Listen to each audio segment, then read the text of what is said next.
Today, we're going to talk about all the hot stories in the stock market, from the Nasdaq hitting a new all-time high to Nebius landing a massive deal with Microsoft worth a whopping $19.4 billion. I mean, can you even imagine that much money? I haven't even made a fraction of that yet. But what's really interesting isn't just these big numbers, it's the stories behind them and what they mean for the future.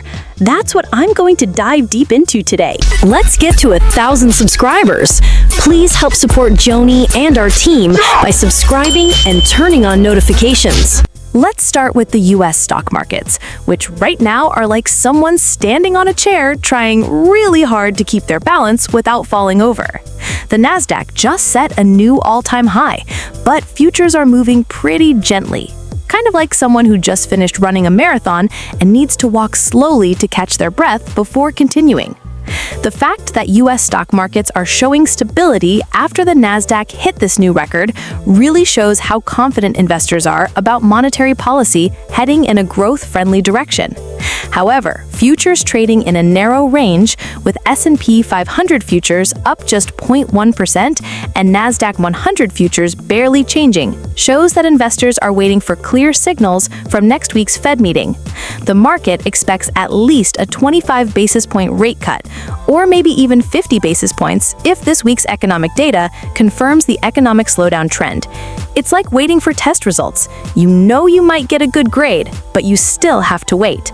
And to put it simply, cutting interest rates is like making loans cheaper, so more people want to borrow money to start businesses or buy things. At the same time, semiconductor stocks continue to be the stars, led by Broadcom after announcing stronger than expected results.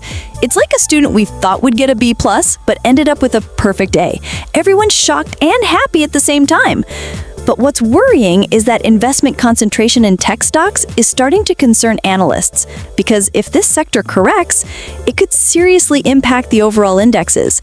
It's like putting all your eggs in one basket. If the basket falls, all the eggs break. Here's something weird that's happening in the market.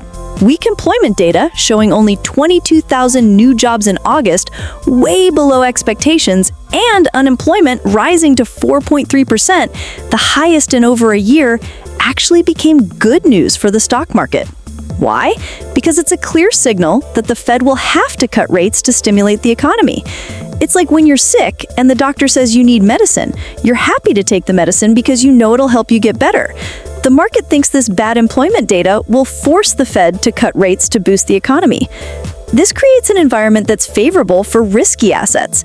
However, investors should closely watch the August Consumer Price Index report coming out on Thursday, because this number will determine how much the Fed cuts rates.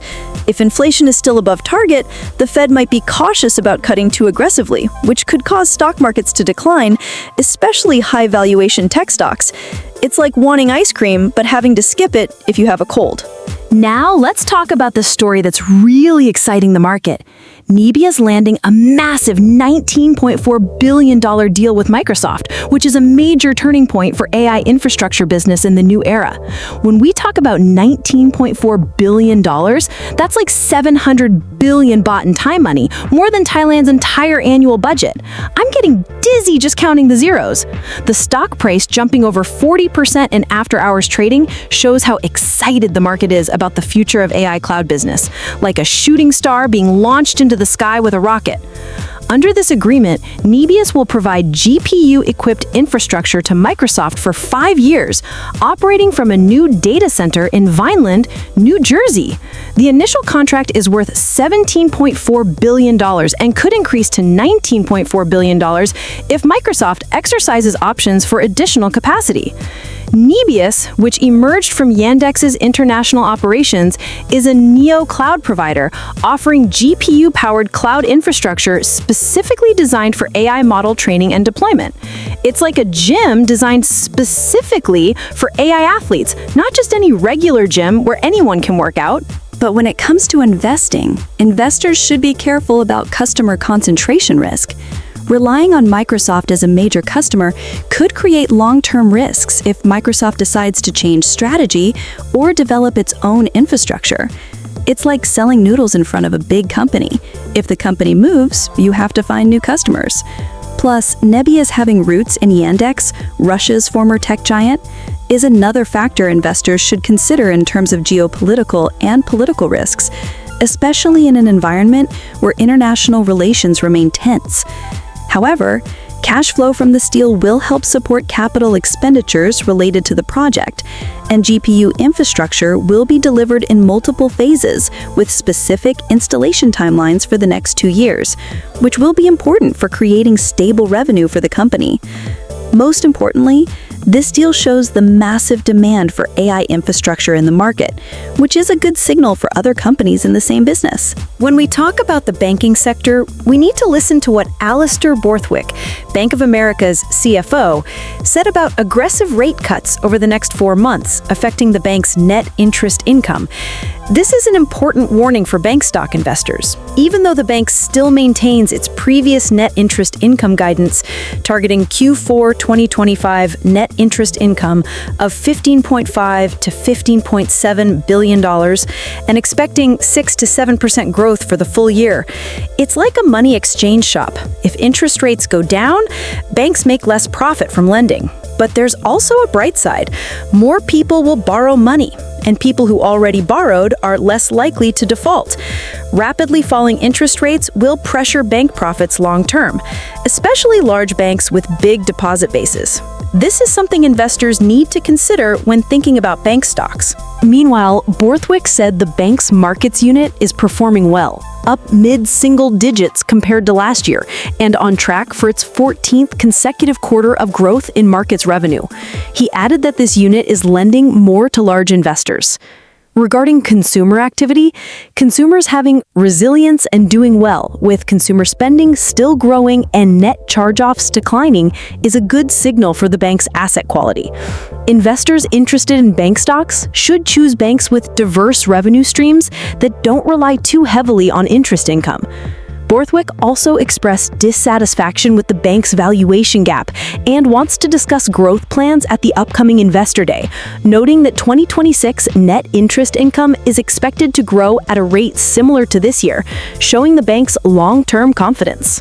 While the market is rotating out of tech stocks, Tesla has an interesting story from a different angle. Morgan Stanley's analysis reveals the inseparable connection between Tesla's future and Elon Musk and the company's AI ambitions. It's like somtam, papaya salad, and papaya. Without one, it's not somtam anymore. Analysts emphasize that Musk's proposed compensation package is key to understanding Tesla's strategic approach. What's interesting is Musk's desire to hold at least 25% of the company's shares to have voting rights to prevent potential control changes, which shows strong long-term commitment to Tesla. The lack of a clear succession plan means Musk will need to focus more on Tesla, especially as the company expands AI-driven production and commercializes physical AI products. Tesla's business goals, including vehicle deliveries, full self-driving subscriptions, and robotaxis, are considered achievable within a 10-year view. However, the company's adjusted EBITDA target of $400 billion will require massive support from AI-driven markets, especially the Optimus humanoid robot, which has amazing market potential. Calculations show that converting just 1% of US labor to humanoid robots could have a market value of about $320 billion. Tesla's flexible definition of bot could include various products from humanoid robots, robotic arms, AMRs, non-vehicle drones, snake dog robots, space robots, embedded robotic devices, and much more, opening up huge business opportunities. It's like opening a variety store, but everything is robots. The potential partnership with Musk's xAI venture further increases the potential to leverage AI growth to enhance Tesla's market position. Tesla's main risks lie in over-dependence on Musk and uncertainty in commercializing physical AI products, which are still developing technologies. Musk not attending the recent White House tech dinner reflects a more go-it-alone strategy, which could be both a strength and weakness. The strength is independence in decision-making and speed in innovation development, but the weakness is lack of government support and risks from not aligning with government policies. It's like a famous restaurant with only one chef. If the chef leaves, the taste might change. Analysts conclude that while execution is key, the compensation plan aligns Tesla retail shareholders' interests with Elon Musk's interests and strengthens his long-term commitment to the company. This is something investors need to monitor closely because Tesla's future remains tied to Musk's vision and capabilities in ways that cannot be separated. Next, let's look at a major change happening in global stock markets that investors need to understand deeply. Recent analysis from Raymond James points to money rotating out of large AI-driven tech stocks into smaller, interest rate-sensitive stocks, which is a really interesting phenomenon. It's like water in a clear glass. Water flows from high to low places. Investment money is the same. It flows from expensive stocks to cheaper ones that have growth opportunities when rates fall. The main cause of this change comes from the clearly weakening U.S. labor market picture, with job creation slowing from about 150,000 positions per month in 2024 to just 0 to 50,000 positions per month this summer.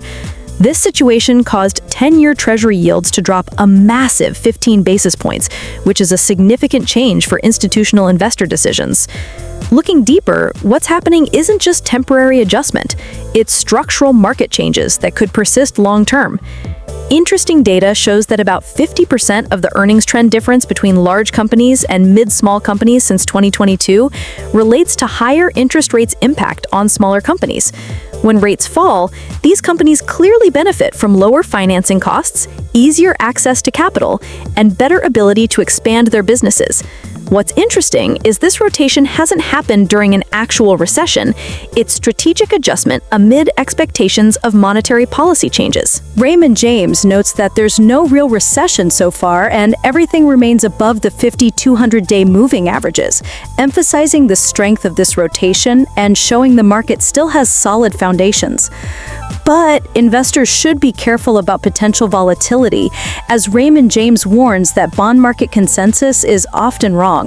Since 2022, 10-year Treasury yields have risen above 4.5% 4 times.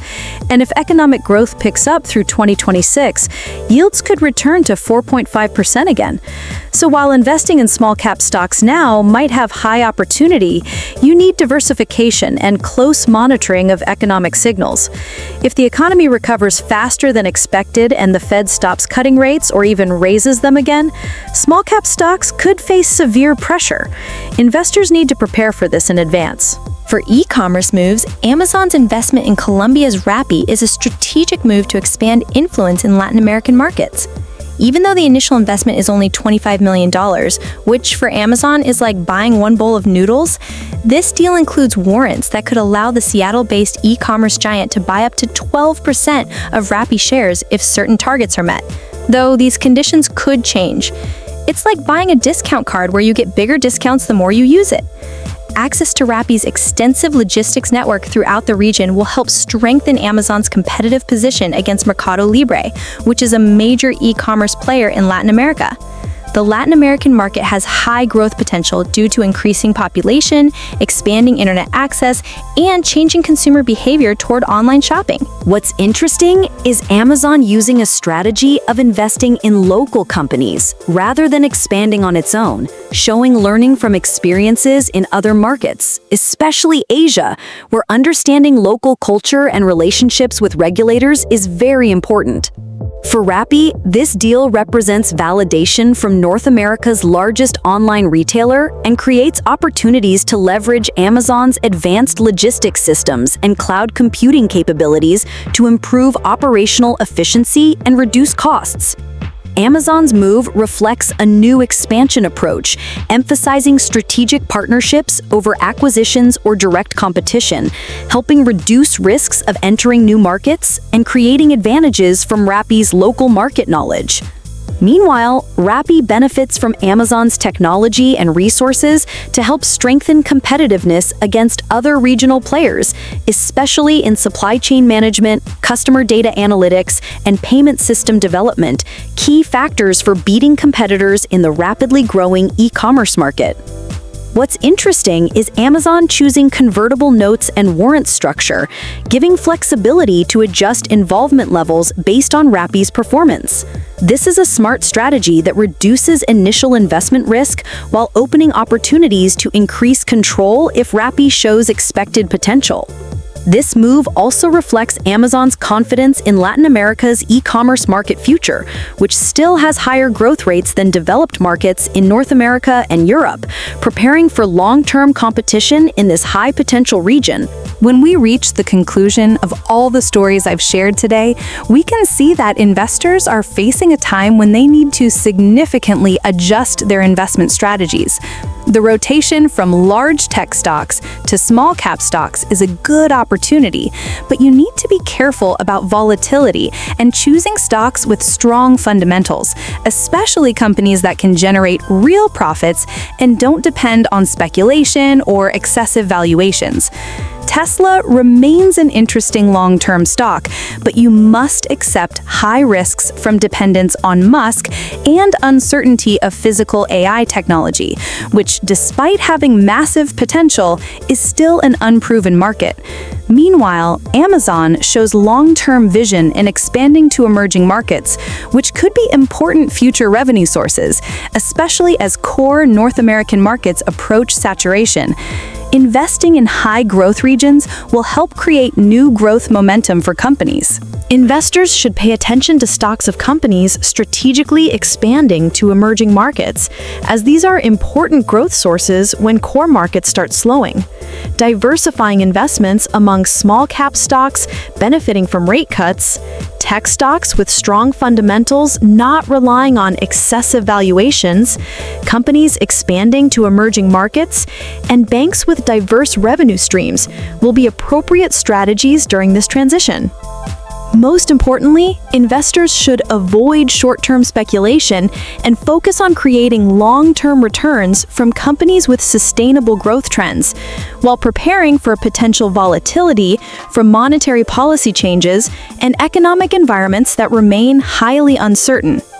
Today's market requires investors with knowledge, understanding, and patience to wait for real returns.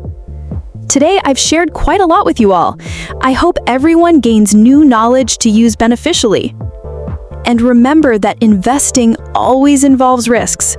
You need to study information carefully before making decisions, understand the businesses you're investing in, and diversify risks appropriately. That's all for today. See you next time. Bye-bye, Ka. All of this is just my personal view. It's not investment advice. Please use your own judgment and do thorough research before making a decision, because all investments have risks. Before we say goodbye today, if you're a stock trader and you have questions but don't know who to ask, feel free to leave a comment and we can chat. See you next time. Bye-bye.